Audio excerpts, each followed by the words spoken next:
Welcome back to another episode of The Cure for Cowardice. It seems to be a running theme where I make a video and then I don't like how it turned out, so I remake it a little bit more succinct, better, clear, and that's what this is. So earlier I made a video talking about the qualities of a great leader and using Aang from Avatar: The Last Airbender as my example. And I think what I'm doing with this, I guess you could call it like a mini-series in these qualities of a great leader, is I'm trying to boil it down to the few things that all great leaders have in common. So, anyway, to get right into it. Quality number one would be that they are a leader by example. They know the mission. They live it, breathe it, and whatever values, whatever qualities, whatever character that the team needs, this person is that embodied. And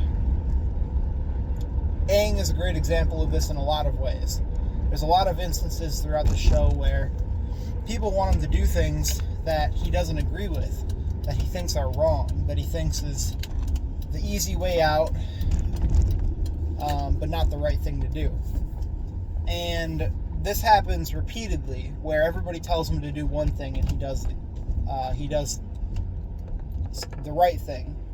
Even when everybody wants him to run, he fights. Even when everybody wants him to avoid an area like the plague, if he knows he needs to be there, then he goes.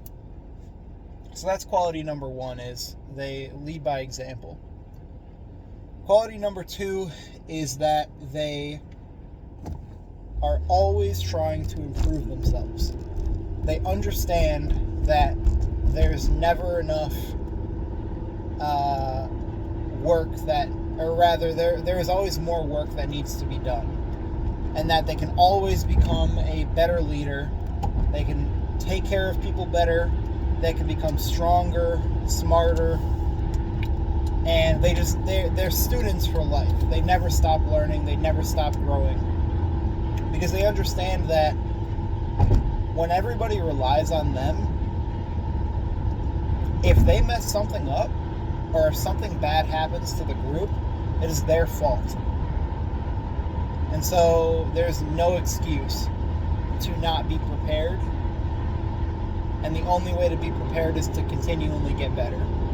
So that's quality number two, is that they never stop improving themselves. Quality number three is that they are great delegators. And they don't just delegate tasks for the sake of delegating them.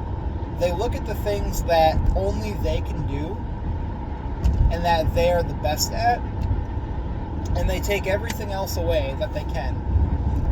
And then those tasks that they are not doing, they know intuitively the strengths and weaknesses of each and every member of their team, and they give them the tasks accordingly. And so it's not just that they wouldn't ask somebody to do something that they wouldn't do themselves. It's that whatever task they gave them, that person is specially suited to excel and do a great job with that task. So they're great delegators. Quality number four is that they are self-sacrificing to a fault.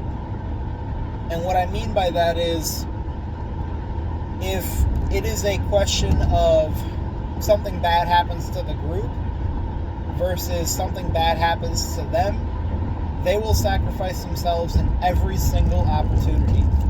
And if there's a situation that is too dangerous, or that is very dangerous, but they have to go anyway, then a great leader will leave everybody else behind and go do what they must, with the understanding that it is better to try by themselves and fail than it is to pay too high of a cost in the form of the teammates suffering. So that would be quality number 4, is that they always put the team's needs, protection, safety over the needs of their own. And quality number 5 is that they have a goal, a vision, a dream that is so big, so far-sighted, so overarching, I still gotta learn to say that word right. But it's so big that everybody else on the team that has their own dreams can go along with it and still achieve their dreams. You need to have a goal that's so big that everybody else's goals can fit within it and be accomplished by going with you. And they make sure that everybody gets from the mission what it is that they're seeking. Nobody is left behind. Nobody draws the short straw. Everybody gets what they need. Everybody accomplishes their dreams. So that's what I got. Those are the 5 major qualities of great leadership that I see in Aang. And you know what? I think there's actually a 6th one, which I didn't have earlier, but now that I'm thinking about it, yeah, I think this does apply. Is that they see the good in everybody. It's not just that they understand in their own team the talents and the strengths and weaknesses. And it's not just that they see those in other people even. It's that they give everybody the benefit of the doubt, except when it comes to the safety and security of the team.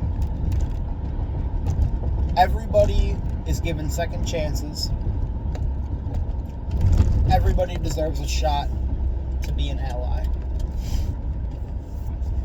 And where the rest of the team may disregard somebody